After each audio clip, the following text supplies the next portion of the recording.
Hello everyone, welcome to my page.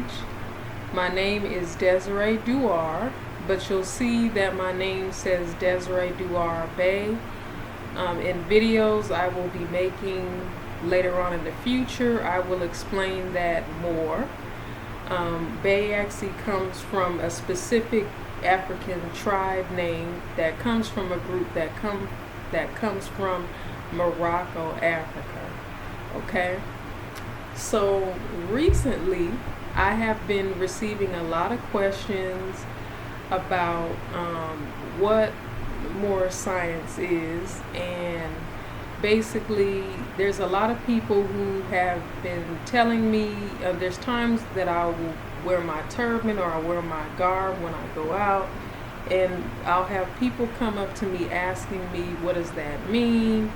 And a lot of people have seen this, which is called the Circle 7, or you'll also see that it's called the Holy Koran.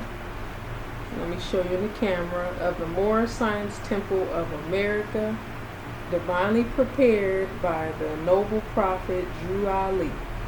Okay, and basically it's like another denomination of Islam. Okay, so I wanted to start making videos to be able to start helping some people out there understand, what it is that, we practice here. And, I understand that it's a great awakening happening right now all across the world. So now there's more and more people that have questions about spirituality and what Buddha talked about and what a lot of the great prophets had spoke about, and what is a lot of people really want to know, such as myself, how do we make the scripture really work for us today? Because me being someone who used to be a Christian, I would sit in church and I would look at this Bible as the pastor's reading it, and I'm wondering why I'm not really feeling anything. I'm seeing all these scriptures about, God is with you, if you seek you shall find, all this stuff, but if it's not explained to you a certain type of way, you don't really know how to use the Bible as a tool, to help you in life, or the moments where you might be stressed, sad, depressed. We need real tools that will help us in life. That will help us in those dark moments in life to get out of that. A lot of people are trying to understand how to deal with, you got death. Death, sickness, illness, loss, and that's the very moments where we need to have access to tools and understand how to use the word and use what was left for us by our ancestors, in order to make it through hard times, and I also want to talk about in other videos about what it is you're really experiencing when you get a relationship with Allah.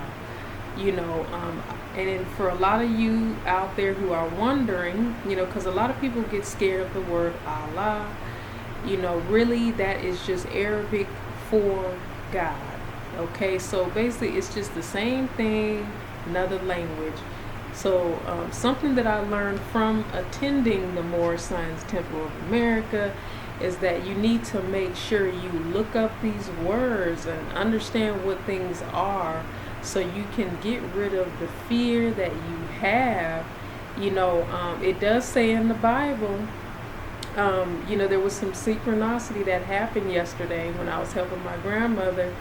And I was listening to TBN, and someone came on there saying that, if you,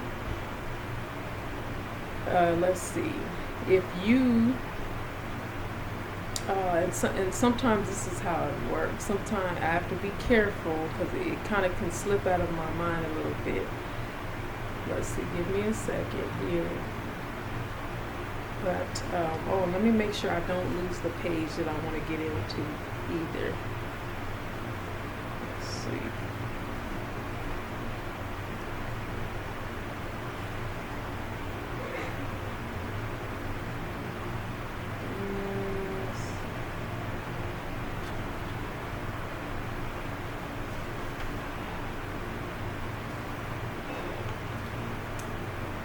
Oh man.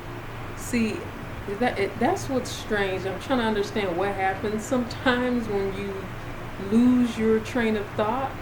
Maybe sometimes I think of it as maybe that's the, you know, that's the spirit, that's the energy, a present, the energy in me saying, no, that's not the direction that I need to go with this conversation. That is not the message that I need to be putting out at this moment. That's another thing I learned from my studies, is that you must understand, there's a reason for everything. So when you fall off track, pay attention to that. It's probably for me to just get into this chapter.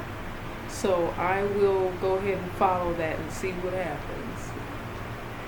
Okay, let's see. Okay, so so basically this Circle 7 here, this is a pamphlet book that we can carry around with us every day. Once you proclaim and become a member of the Moorish Science Temple of America, you receive one of these, and you receive a notebook with, some basic information about the history of the Prophet Noble Drew Ali that has founded the temple. Basically in this pamphlet is, it's a series of chapters to, this is basically you are studying yourself. The key is something that I struggled with for a long time. I've had I'm someone who just, I let thoughts just bottle up in my mind. And I get stressed out a lot whenever things change drastically. I wasn't that good at dealing with major changes, or if I feel like my freedom is taken away from me, I seem to just kind of like react, or I'll panic. But a lot of times I'll just have to go back to my prayer, and after prayer, it brings you back into, we have two selves. You have the higher self and you have the lower self. So, that's how our thoughts can go either way. A lot of people wonder about the mysterious, thing they talk about in church, where they're saying, oh, okay, how is this Satan really attacking me? Is he this monster with horns and all of that?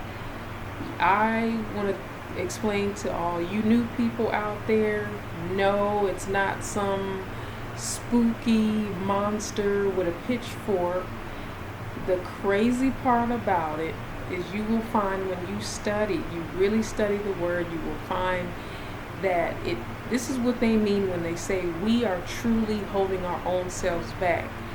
But it definitely is real that, the spirit realm, which is here in the mind, okay, that is where Satan, okay, he does have permission to be able to attack our thoughts, to throw you off. You're trying to stay on a positive path. You're going to notice when you're trying real hard, and then you're like, man, here we go, another wrench, here's another wrench in my plan. Here's something else in the way. Well, yes, that's what it is. When we go, we're understanding that there's a lot of videos on YouTube. You all can look at the videos as far as the magnetic fields and how, each of us pick up on each other's thoughts when we go out in the world. So here's another big question I get from a lot of people.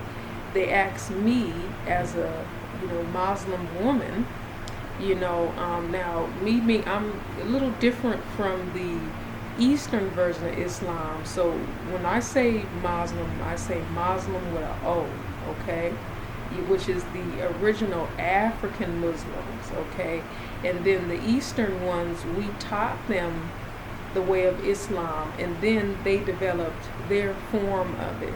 Okay, so there's a few ways that, we do pray a little different, but it's very similar. We use the rug and things like that. Okay, but the prayer itself is different. Okay. But going back to finishing about the magnetic fields, we must take time out to understand what our thoughts truly do. Because the scariest thing that I have found out recently is that, everything that's happening in my exterior, understanding that every single thing going on in the exterior is a reflection of what's going on inside.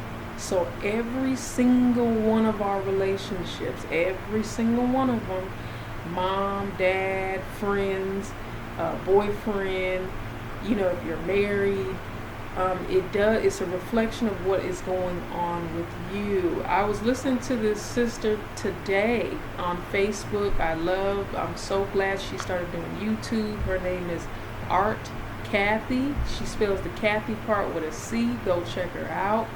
She's from Atlanta, Georgia, and I love listening to my Southern brothers and sisters because I'm telling you, they give it to you raw. They're gonna tell you the truth. And you need to hear the truth so you can finally get to work on what it is that has been bothering you forever. Man, especially to my sisters out there, because we hold on to things way longer, I notice. Men, I notice, have more of a tendency to, something will bother them, but eventually, they have, men, let's just say, react to things in the exterior. They usually they'll find, another woman, they'll find an outlet, they'll go get in the fight, and they get that anger out. Whereas we women, like a close friend of mine, we internalize so much. We internalize and we hold it. A lot of times you might wonder why your shoulders are really tense. Why does my throat feel really tense? And a lot of days I feel like I can't breathe because, if you're not exercising, if you're not writing down your stresses, you're not, releasing this energy at the end of a stressful day, and being truthful to yourself that in a certain situation you had enough, and that there's certain times you need help. That's another thing I learned from Art Kathy. You need help, and we women, we have been put, now we have to go out into the world and we have to work now. So we have to snap into our masculine side now. And that brings out another side of us, when you have to start worrying about going out and how you're going to get food, how you're, going to make ends meet and then maintain it. Something strange that I have experienced is it seems like I'll go out in the world, I'll go get a job, and I'm working that job for a certain period of time, and then it just seems like I'll just say, okay, I thought a lot of things was out of my control. Okay, I thought. But I have now learned that subconsciously, a part of me in my heart, you will notice you have a battle between your mind and your heart a lot. And, the heart, which is one of our keys that we learned in this temple here, is that, your heart is where you meet God, Allah. So if you listen to your heart, and as we have learned from science, right, the heart has the strongest magnetic field. And so when I try to lie to myself and I'm trying to I'm in this job and I'm doing, I'm like, okay, I guess I got to do this. I got to do this to pay the bills. And then my mind is focused on that. And then I'm so tired, I don't have no time to praise Allah. There's no time to put Him first, okay? And then I begin to notice the consequences of that. If you are not making, you're not making your thicker, you're not, asking for protection from Satan's thoughts, I noticed the heaviness beginning to build up on me. And I noticed the simplest tasks, but they really do become way more difficult because my own mind is fighting me. And I'm like, I don't need my own mind fighting me when I already have to go out in the world and figure out who I am in the world and where I'm supposed to be out there. You're trying to find out who you are in the world and how do you want the world to see you. So then, dang, if my mind is not agreeing with me, then that's a stressful situation. And that's how a lot of people wonder how depression comes about. How does, sadness come about? Stress, stress has been something I really, really, really been trying to study, what is it and when is it when I get stressed? Number one, and I learned this from, really pay attention to when people are talking to you. Our people truly are. We truly are. Wow.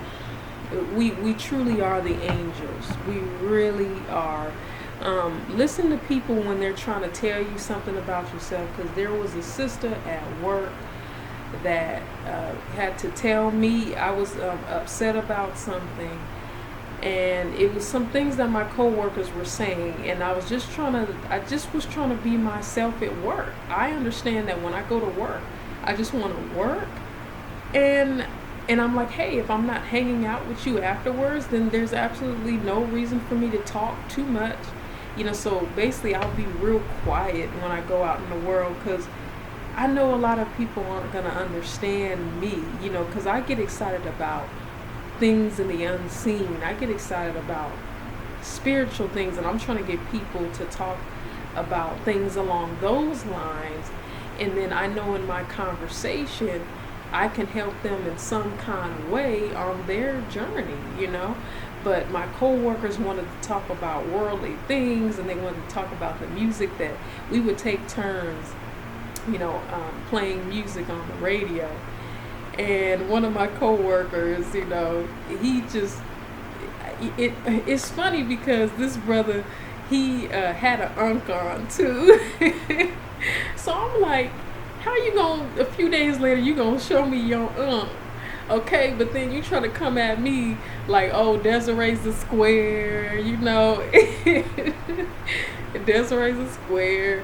Oh my God, she don't listen to Dr. Dre. Conscious people don't listen to Dr. Dre and all that and all this. And I'm like, you know what? Honestly, I think I did put on some of those songs just to make them feel comfortable. Because I knew one of the other sisters in there was, it was 3 of us, and we had to work, in an office. Like, we were security guards. So we had to be in one little small office. And then we had to check in trucks and check them out, basically. So we had to be in one space. So whatever you're doing, everybody's picking up on your energy. You're quiet. It just made them, they told me it made them nervous. And I'm telling them, I'm like, dang, I really, honestly, I'm not that good like a lot of people. I don't really know like what questions to ask all the time, or I don't know what to say. Especially, I think I just have this thing since I'm a certain age. I'm like, and then maybe I don't agree with certain things that they do. Something just made me not want to ask them too much. I'm like, I just learned, I'm like, I don't need to be up in people's business. I'm like, hey, we could do small chat. And then I basically try to be that girl that, I try to be that woman that I'll have a few jokes. I try to come in with a positive mood and all of that. But,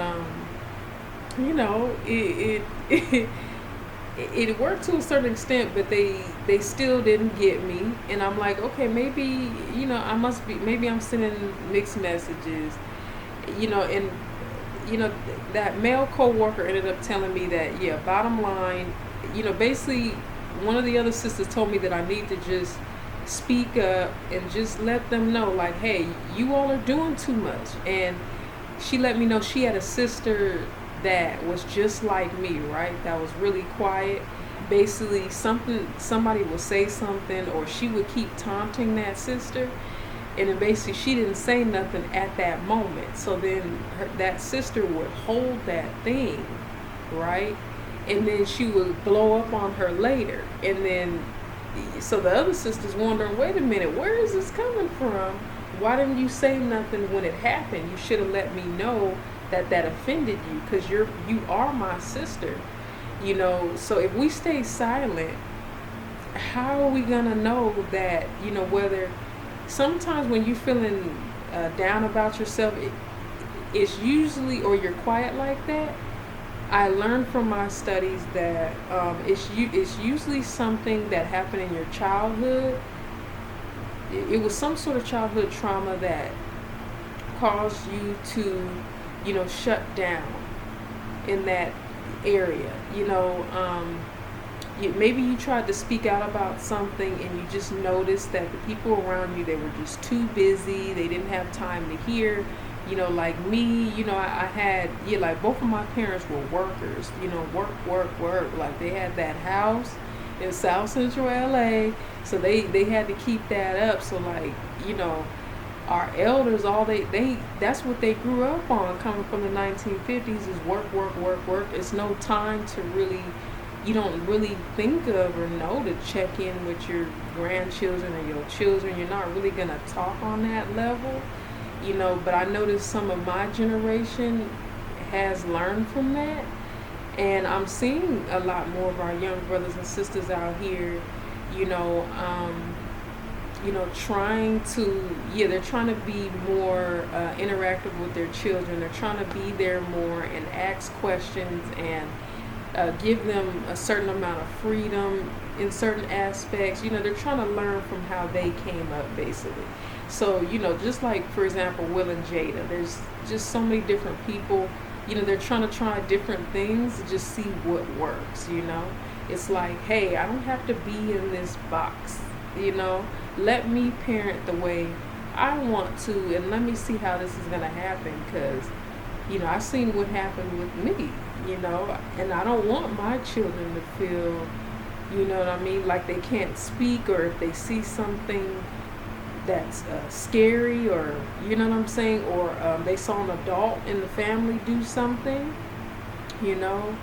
I want them to feel comfortable to speak up, because in the past, and I heard about a lot of that in our community, but I see it's a lot of other cultures too. The biggest thing is the molestation thing, right?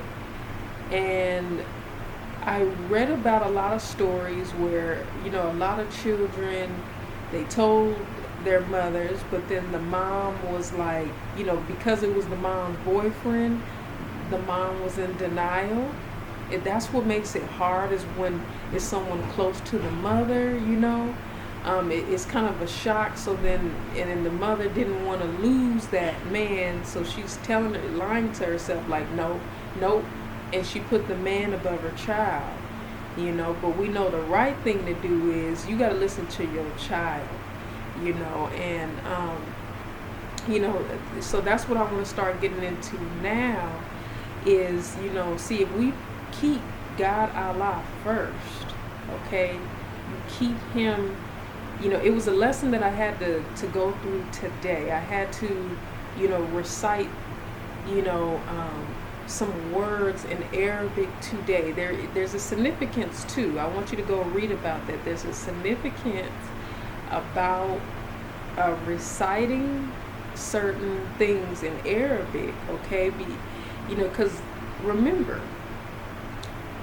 when you are going into prayer, okay, you're basically going to that quiet place within yourself, okay? The quiet place that has no requirements, no expectations, no limits. It is a part of the unlimited energy that revitalizes you.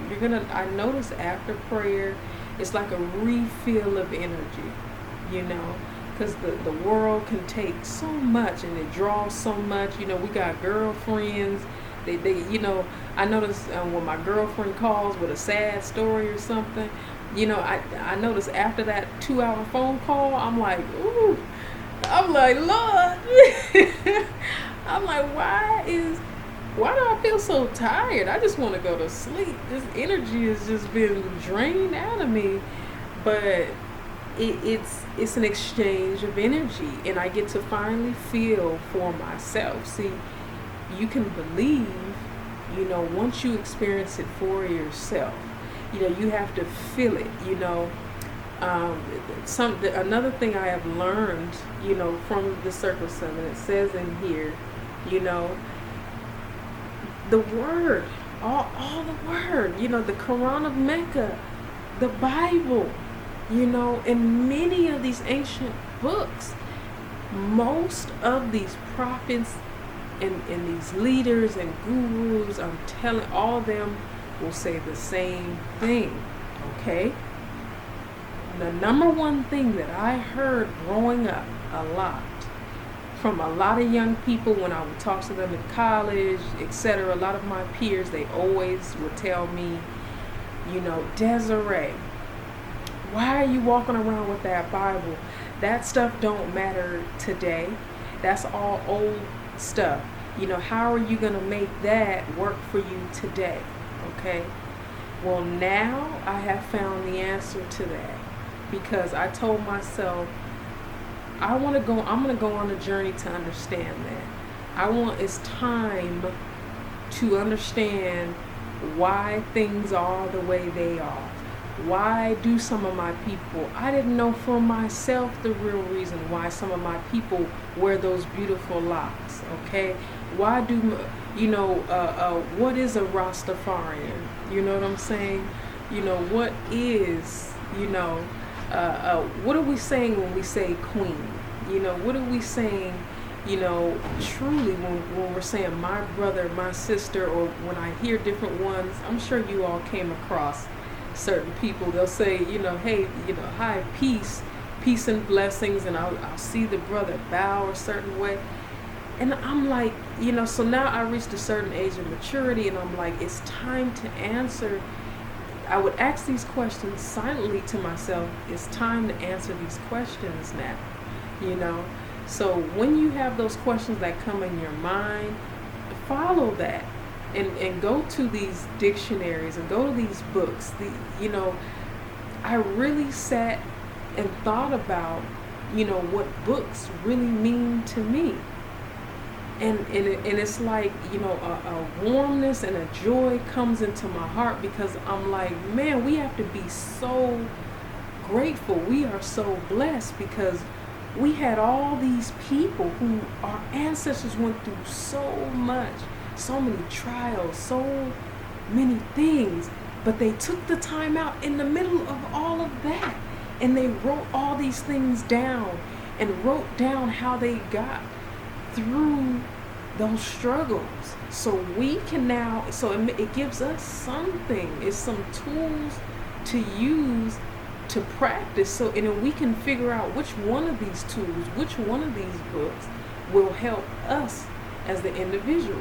So if for you it's not the Quran of Mecca, or if it's not the Holy Bible, it's not a specific thing, keep looking, because I have discovered there's a reason why there is different prophets. There's a reason why every nationality has had a prophet of their own, because we all have a unique culture. There's a certain way that those prophets speak to us, and when we see ourselves, it does something to us. When I see another sister, speaking about truth, I know she knows my plight and she knows my struggle.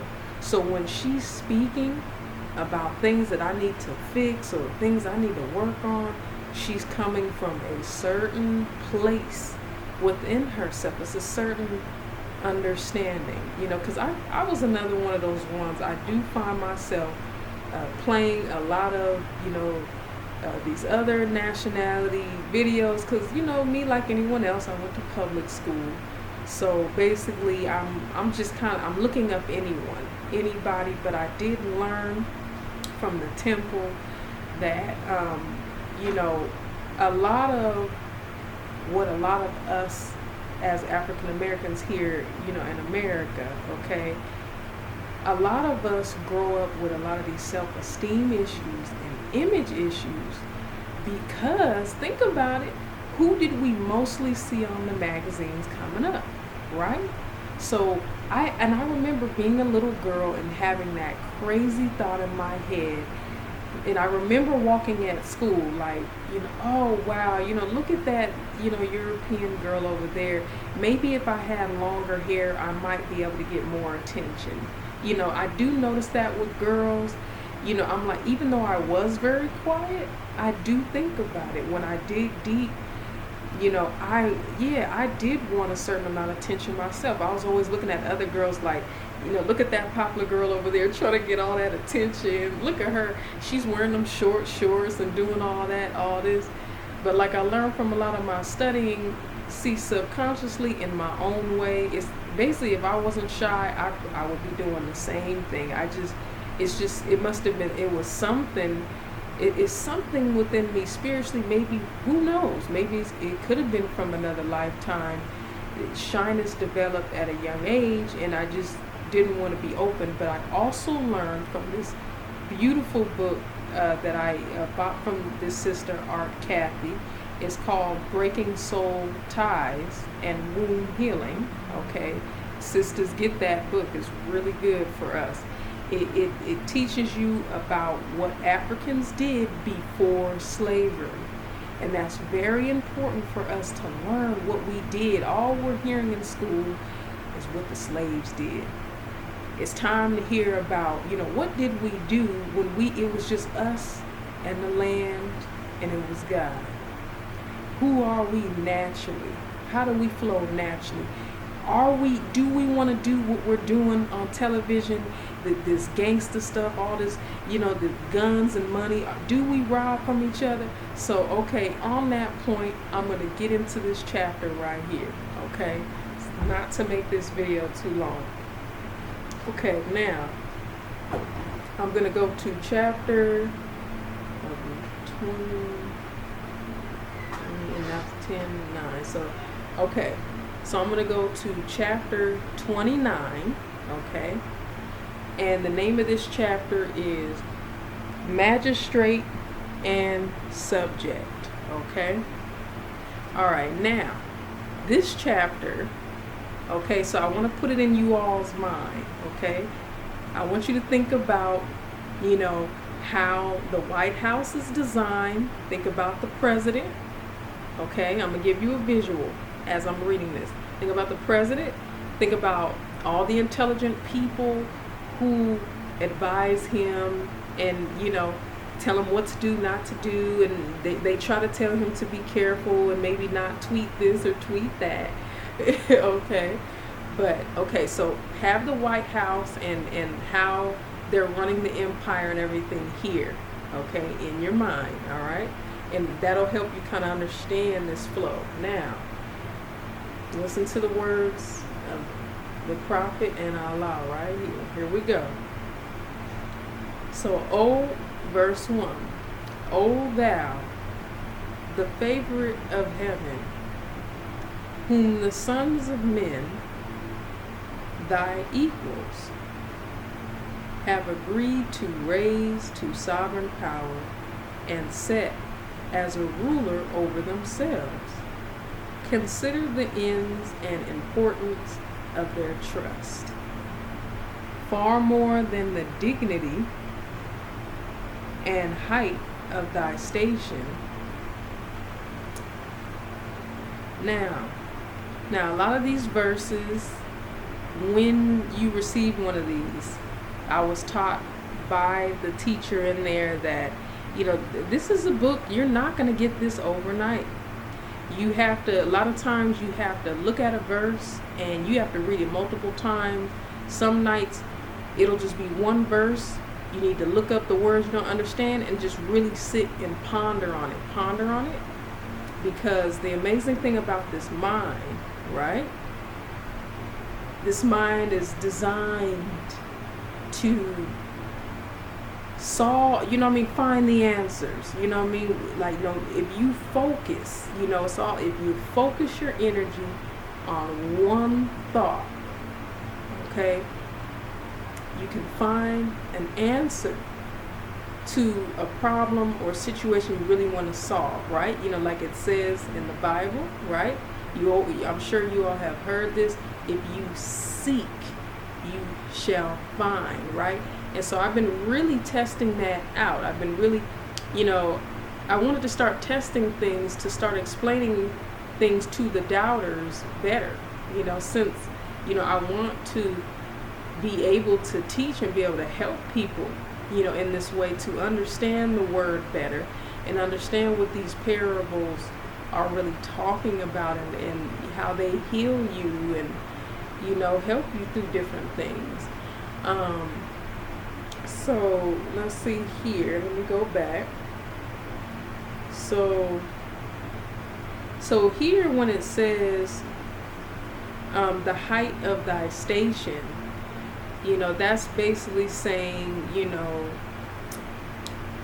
now what I'm getting from it, and something that you'll notice, is that basically as you read this, it's all about listen to whatever your soul is telling you. But what you do is you just continue to look up the etymology of the word, different versions of the word, and then it'll help you raise your understanding. You'll get different understandings, and then eventually you'll get to a point to where, sometimes you'll know that, you'll understand it in another kind of way, and then you'll get to a point where,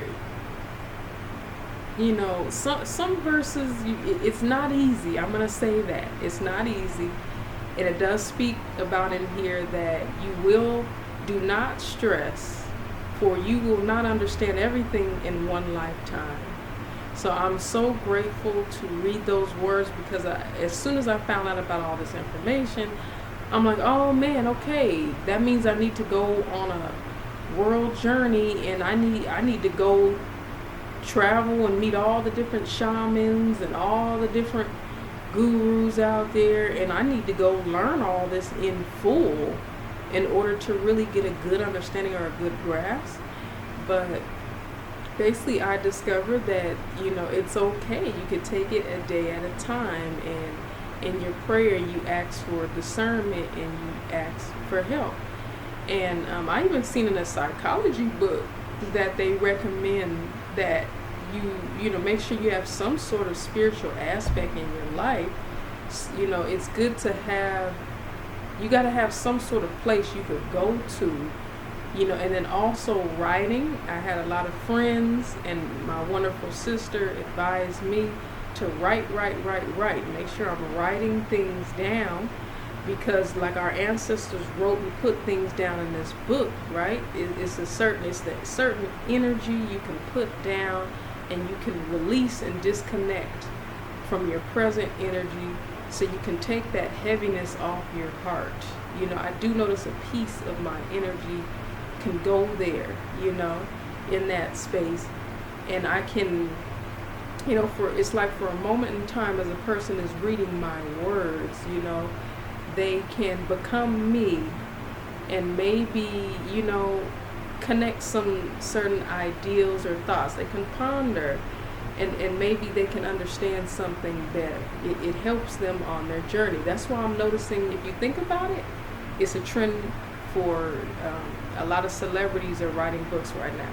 But, okay, let me stop right there, and let me finish this chapter to stay on the subject.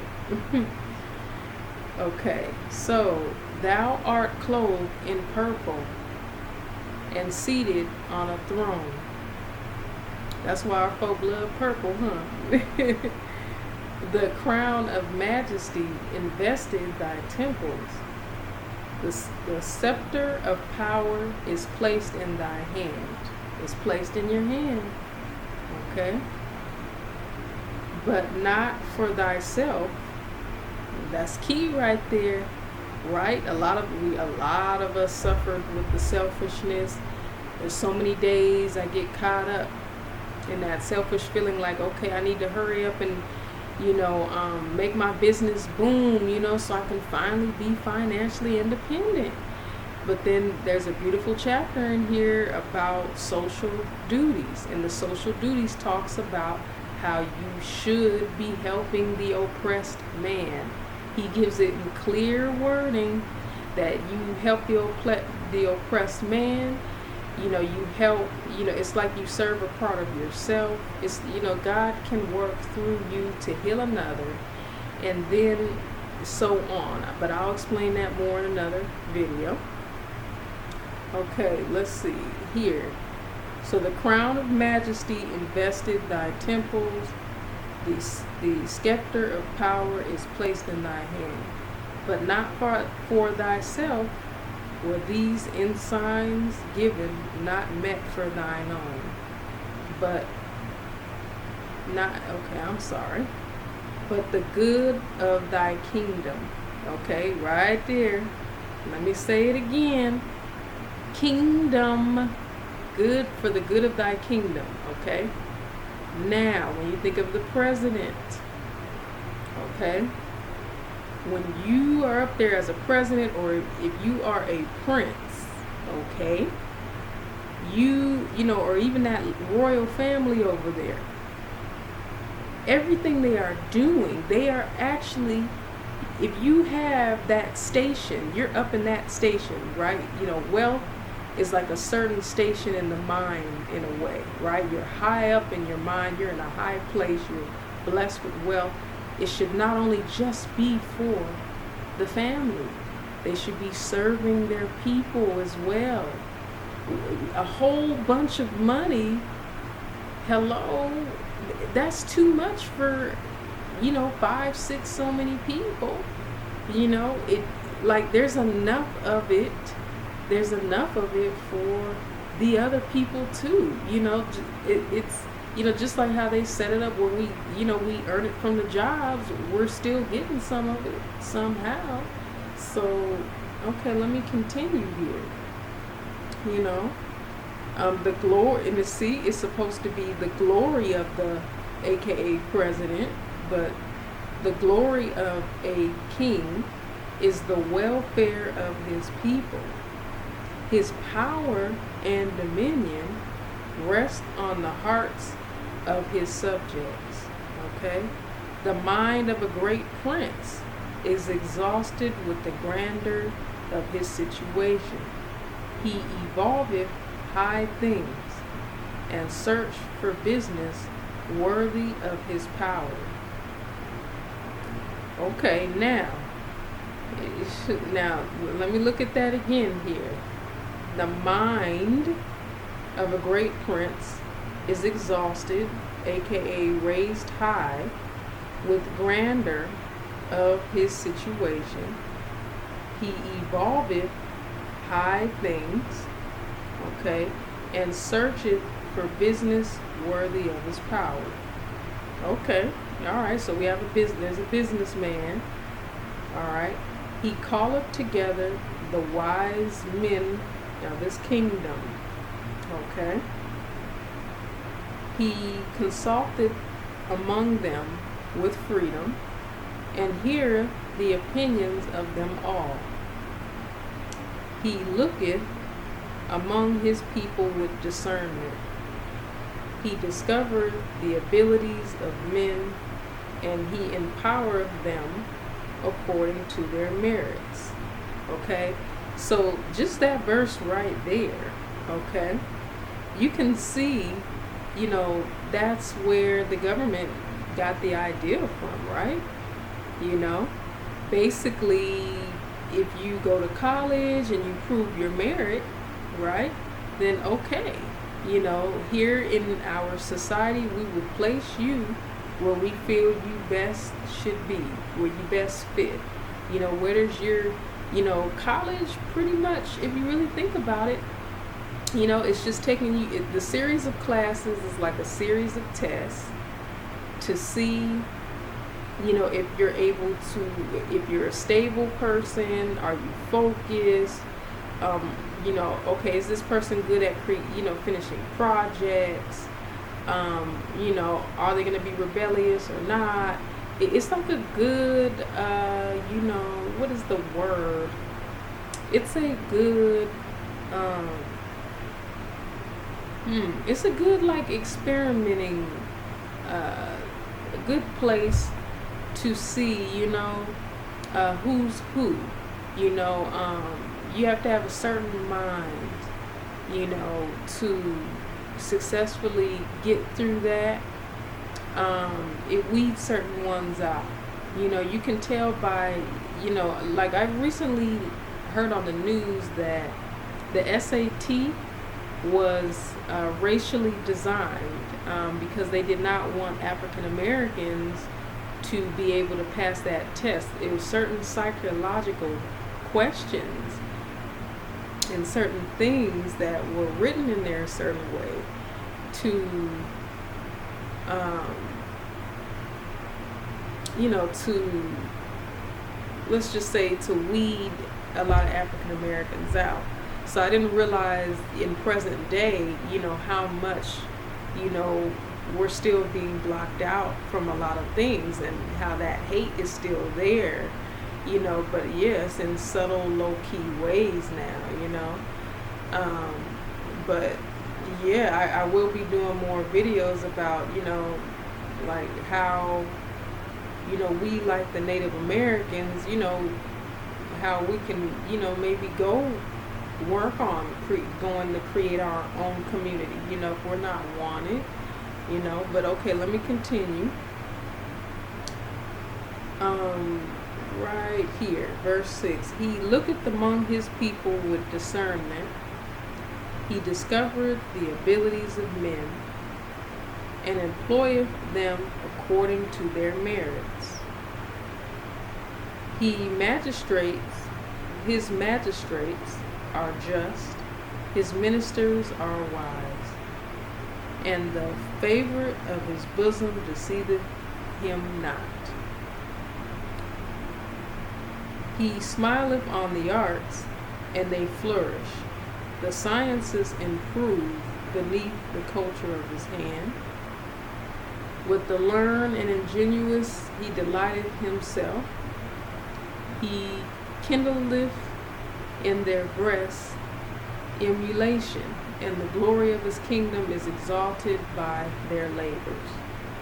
The spirit of the merchant who extended his commerce, the skill of the farmer who enriched his hands, the ingenuity of the artist, the improvements of the scholar, all these he honoreth with his favor, or rewarded with his bounty. He planteth new colonies. He buildeth strong ships. Sounds familiar, huh? He opened rivers for convenience. He formeth harbors for safety. His people abound in riches, and the strength of his kingdom increase. Now you see that? If the people are happy and rich, the kingdom, right, will prosper. And it makes you, and I'll say America got pretty close. But, we understand why there's imbalances. We all know that part. Let me continue. Increase. He frameth his statutes with equity and wisdom. His subjects enjoy the fruits of their labor in security, and their happiness consists of the observance of the law. He foundeth his judgments on the principle of mercy, but in the punishment of offenders he is strict and impartial. Yeah, they're definitely doing that. But the mercy part, we got to work on. His ears are open to the complaints of his subjects. He restraineth the hands of their oppressors, and he developed them from their tyranny. His people, therefore, look up to him as a father with reverence and love. They consider him as the guardian of all they enjoy. Their affection unto him begetteth in his breast a love of the public. The security of their happiness, get this, is the object of his care. The security of their happiness is the object of his care. Okay. No murmurs against him arise in their heart. Okay. See, we're gonna love who's leading us if you're treating us right. That's just common sense. The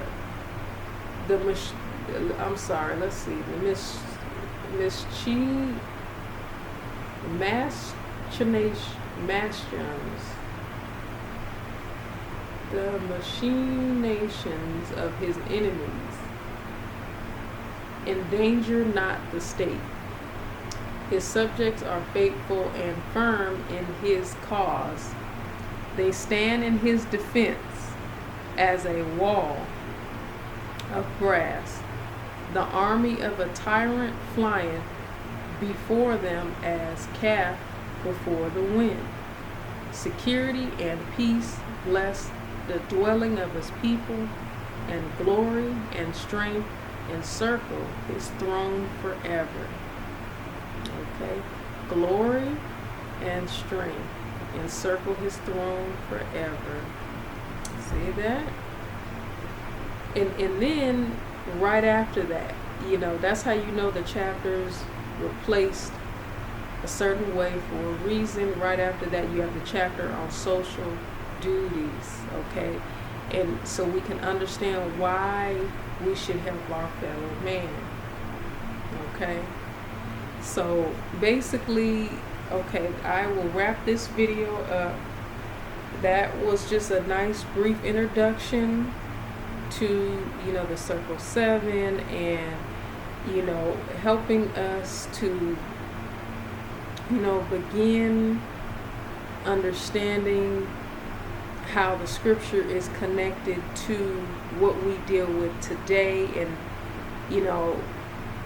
so if we understand how things should be, then, it does something for you, and you, as you're working towards your goals, as you're working on being a better person, right? We've heard it. Then, you can help make the world around you happier. Like, see me, I can go get a building, and in my building and in my space, I can create an environment where people can come talk about their truth. They could talk about anything on their mind, and then they can find true guidance. They don't have to be silenced. A new thing for me, because I was quiet for so long when I was younger, is communication. Okay? So, anyways, I would love to see you all's comments. Of course, I would love to see you all subscribe after I get more videos going. And let's start this conversation, okay? Because it is time now.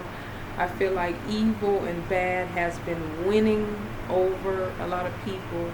It is time now that truth and good and kindness, and the main thing, love.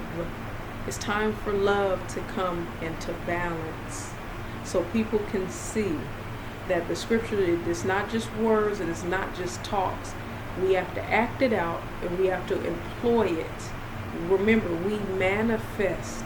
We must bring these things so people can see it. Be what you want to see. I told myself I will no longer keep looking for the hero. I must study hard, and work to become what I want to see. If I want to evangelize, go do that. I love the conversations that I have when I'm out selling my oils and incense and sage. I end up getting into a whole nother conversation about who Jesus is and was he real. I end up having great conversations to help destroy a lot of mystery around, our ancient scripture. So anyways, I want to thank you for coming and listening to me.